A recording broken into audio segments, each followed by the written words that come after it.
एक साधु जा रहे थे कि कहीं बढ़िया जलेबी बन रही थी। दुकान में सवेरा का टाइम था, सवेरे सवेरे जलेबी पोहा, तो बढ़िया ताजी ताजी जलेबी।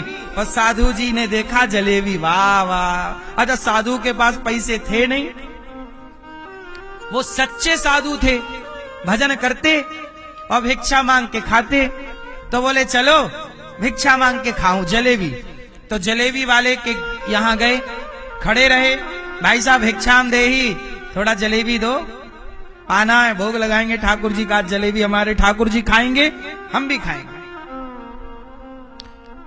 तो जलेबी वाला बड़ा दुष्ट था, नास्तिक, वो साधु संतों का कोई सम्मान करता नहीं। बड़ी देर तक खड़े रहे साधु जी, बोलते रहे जरा जलेबी दो, उसने नहीं दी।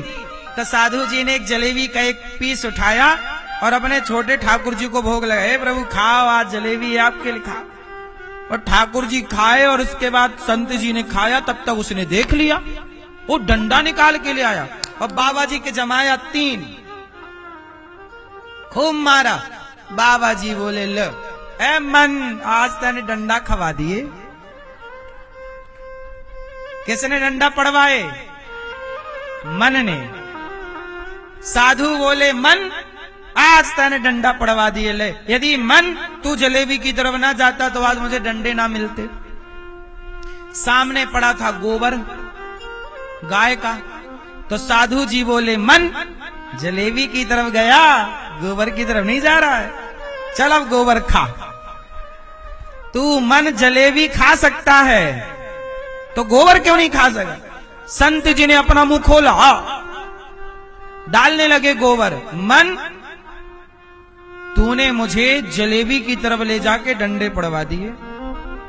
एक बात बताओ, आपका बेटा गलती करता है, दंड मिलता है कि नहीं बच्चे को? आपकी बेटी गलती करे तो मां दंड देती है कि नहीं? आप कोई गलती करोगे तो कानून दंड देता है कि नहीं? तो जब आपका मन आपको गलती कराता है, गलत ले जाता है, तो आप अपने मन को दंडित क्यों नहीं करते? दंड दोगे तो मन सुधर जाएगा, आप दंड नहीं देते, इसलिए आपका मन आपके सिर पे नाच रहा। संत जी ने कहा चल, जलेबी खाने का मन था ना, अब गोबर खा। ठूसा आ करने लगा मन, तू कुछ भी कर खाएगा गोबर। ये मन को क्या था? दंड था। जब गलती आपने की है तो सजा आपको मिलनी चाहिए। गलती आपने आप से ही की है तो सजा भी आपको आप से ही मिलनी चाहिए, यही न्याय है। लेकिन आप लोग अपने को दंड नहीं देते। आप लोग अपने को बचा लेते हो। बचाओगे तो आपका मन आपसे गलत काम कराएगा। रावण ने यदि अपने मन को थोड़ा रोक लिया होता तो रावण का सर्वनाश ना होता। आज समाज में रावण, जरा सोचिए कि रावण सीता मां को ना चुराया होता तो आज समाज में रावण की भी पूजा हो रही होती। रावण जैसा ज्ञानी, रावण जैसा विद्वान, रावण जैसा भक्त। अरे शिव तांडव किसने लिखा? जटाटवी गलज्ज्वल प्रवाह पावितस्थले गले वलम विलंबिताम भुजंग तुंग मालिकाम डमट डमट डमन निनाद।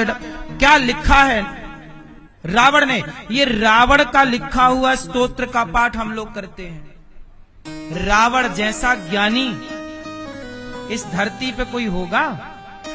रावण जैसा भक्त इस धरती पे कोई होगा?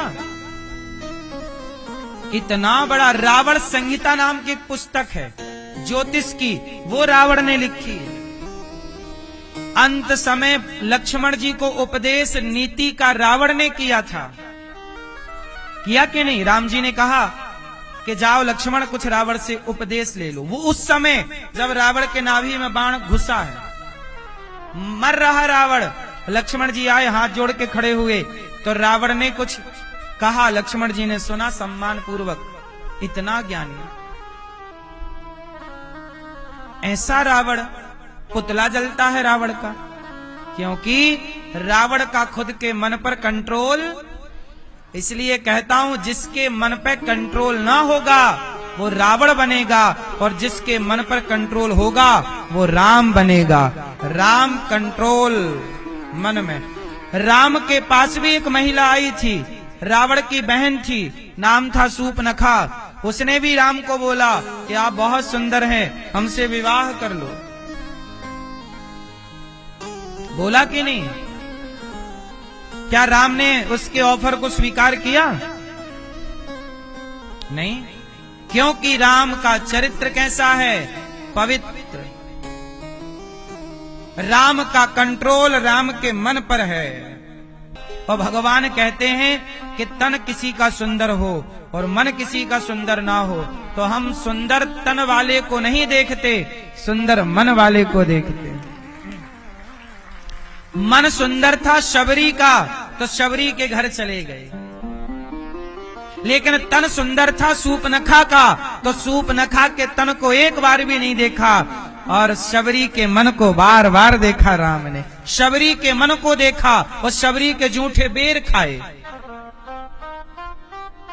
बोलो हाँ। जबकि शबरी सुंदर नहीं थी, जबकि सूपनखा बहुत सुंदर बनकर आई, लेकिन राम जी ने सुंदर तन वाली सूपनखा को नहीं देखा, सुंदर मन वाली शब। इसलिए भगवान, आप चाहते हैं कि भगवान की कृपा दृष्टि हमारी ओर हो, तो आप भी अपने मन को सजाना स्टार्ट करो। मन का श्रृंगार करिए, मन की मैल धुल डालिए।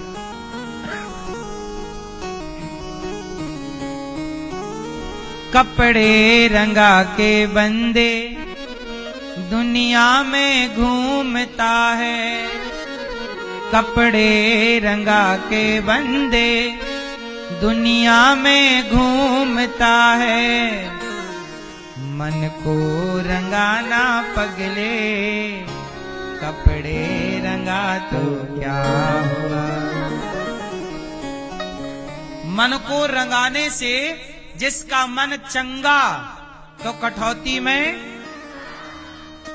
मन चंगा तो कठौती में गंगा, और मन चंगा नहीं तो गंगा में भी गंगा नहीं। मानो तो मैं गंगा मां हूं, ना मानो तो बहता।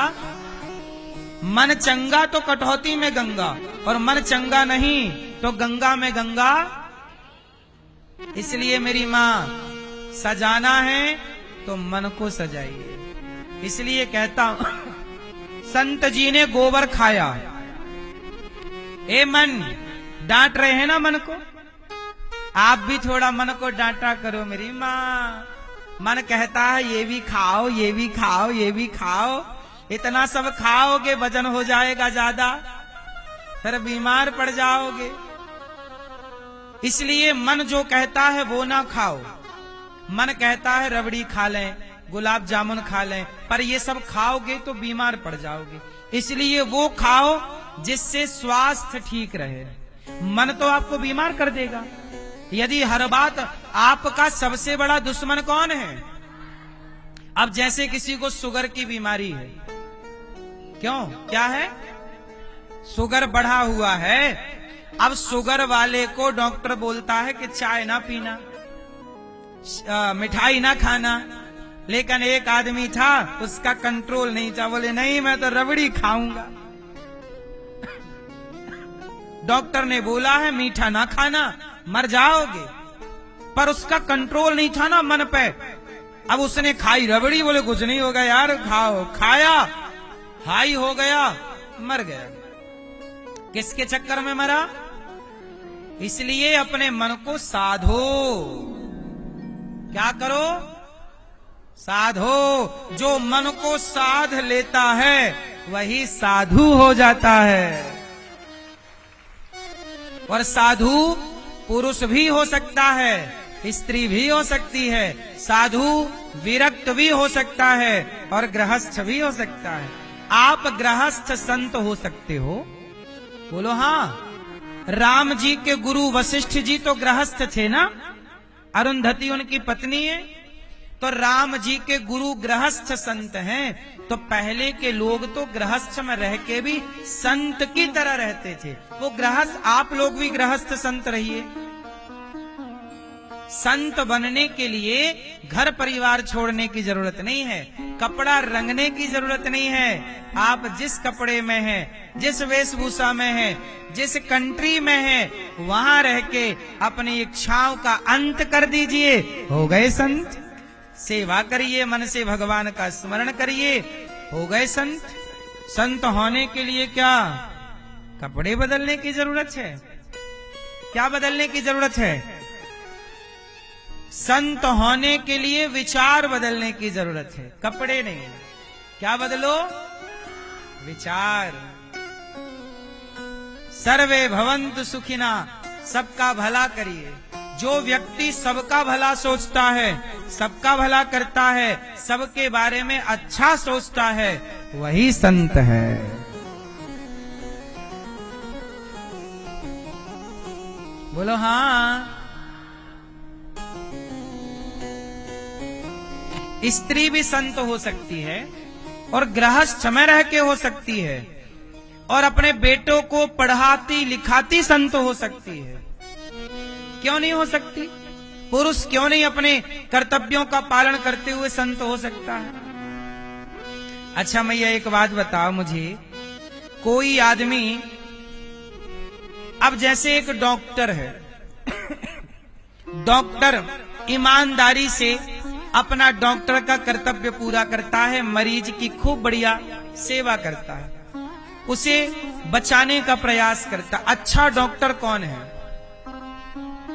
जो एक डॉक्टर होता है जो पैसे के लिए काम करता है।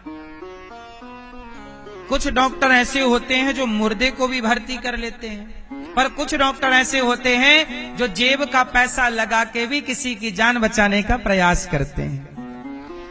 बोलो हाँ। तो कौन सा डॉक्टर बेहतर है?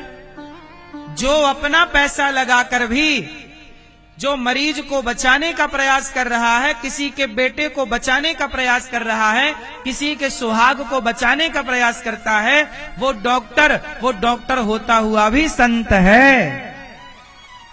नहीं है? अपने पैसे लगा के वो उसका इलाज करा, उसकी इंसानियत देखिए, ये संत है, ये संत डॉक्टर है। अब इसे कपड़ा रंगने की जरूरत नहीं है, तू डॉक्टर रह भैया, तो ऐसी सेवा कर, तुझे इसी रूप में भगवान मिलेंगे। तू एडवोकेट है ना, तो तुम एडवोकेट, अब कुछ एडवोकेट ऐसे हैं कि अपना पैसा खर्च करके भी किसी को न्याय दिला देते हैं, और कुछ ऐसे होते हैं जो सामने वाले से पैसा लेके भी न्याय। कुछ लोग ऐसे होते हैं कि बलात्कार करने वाले को जिता देते हैं और जिस लड़की का बलात्कार हुआ उसे हरा देते हैं। बोलो हाँ। तो संसार में जो एडवोकेट धर्म के लिए लड़ रहा है, सत्य को जिताना चाहता है, उसके लिए वो अपने 1000 5000 खर्च भी कर रहा, उस जैसा संत कहां होगा बताइए?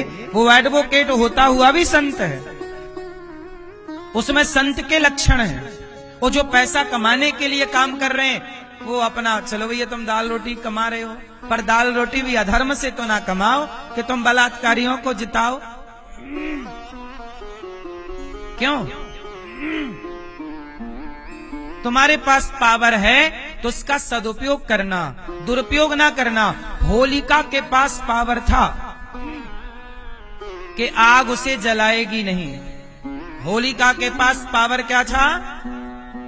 कि आग उसे नहीं जलाएगी, परंतु होलिका ने अपने पावर का दुरुपयोग किया और प्रहलाद को गोद में लेकर बैठ गई जलाने के लिए। और जब अपने पावर का उसने दुरुपयोग किया तो प्रहलाद तो नहीं जले, पर आग जिस होलिका को नहीं जलाती थी, जब उसने अपने पावर का मिसयूज किया तो आग ने उसे जला के समाप्त कर दिया। जो अपने पावर का दुरुपयोग करता है, विद्या का, शिक्षा का, उसकी शक्ति ही उसका नाश कर देती है। क्योंकि तुम्हें देखने वाला कोई तो है जो देख रहा है, लाख आंख से देख रहा है, तुझे देखने वाला। सच की खेती कर ले चतुर नर, समय गुजरता जाता मेरे मालिक की दुकान में सब लोगों का खाता। हाँ मैया, ये मत सोचा करो कि आपको कोई नहीं देखता। आप झूठ बोलेंगे, कोई देख रहा है, बुरा करोगे। इसलिए कहता हूं, आप मैया एक बात बताओ, आप 25 माला जपती हो, माना कि आप 25 माला जपती हो, राम राम कृष्ण कृष्ण राधे राधे हरे कृष्ण हर सीताराम श्रीमन्ना, ठीक है, आप 25 माला जपती हो, लेकिन आप ना माला जपने के बाद निंदा करती हो, चुगली करती हो, झूठ बोलती हो। और एक दूसरी महिला है जो एक माला जपती है, पर वो किसी झूठ कपट में नहीं रहती, बचा हुआ समय भगवान का चिंतन पढ़ती है, बच्चों को योग्य बनाती है, बच्चों को सही संस्कार देती है। पर वो तुम्हारी तरफ 25 माला नहीं जपती, पर वो निंदा किसी की नहीं, चुगली नहीं, झूठ नहीं बोलती। बताओ कौन सही है? तुम 100 माला जपो, पर तुमसे झूठ ना जाए, छल ना जाए, तुम माला जप के क्या पाओगे? इसलिए मेरी माँ, तुम एक माला जपो, पर कम से कम भगवान का ये डर रखो कि हम झूठ बोलेंगे, हम किसी की निंदा करेंगे, चुगली करेंगे, हमें क्या मिलना, हम क्यों करें? आप यदि सच्ची हो ना मेरी माँ, ईश्वर सच्चे मन वाले को देखता है, सच्चे भाव वाले को देखता है। तुम माला कितनी जपो और तुम्हारे मन में छल कपट है, और तुम हम कहते हैं एक बार बोलो, हे श्रीमन नारायण, मैं ईमानदारी से वृद्ध माओं की सेवा करूं, ईमानदारी से अपने बच्चों को पढ़ाऊं, आप अपने बेटे को पढ़ाओ लिखाओ, योग्य बनाओ। यदि आपका बेटा पढ़ लिख के इस राष्ट्र के काम आ गए, आपका बेटा सरकारी एक मैनेजमेंट में मैनेजर हो गया, माना कि आपका बेटा बैंक का मैनेजर हो गया, किसी कंपनी का मैनेजर हो गया, सरकारी या प्राइवेट, और वो ईमानदारी से वहां रह के अपना काम कर रहा, तब आपका माँ बाप होना सार्थक हो गया।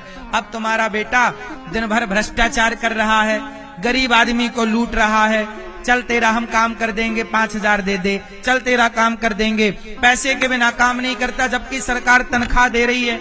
अब बताओ, तुम्हारा बेटा बेईमानी से पैसा कमाने लग गया, तो तुम्हारा माँ बाप होना सफल हुआ कि असफल हो गया? मेरी माँ, हाथ जोड़ के कहता हूं, अपने बच्चों को पढ़ाओ लिखाओ, पर ईमानदार बनाओ। आज सबसे ज्यादा ना बेईमान लोग हैं, ईमानदारों की कमी है। यदि इस देश में सारे लोग ईमानदार हो गए तो ये फिर से सोने की चिड़िया बन जाएगा मेरा देश। ये देश गुलाम इसलिए हो गया, बेईमान लोग ज्यादा हैं। ईमानदार होते तो काहे गुलाम होता?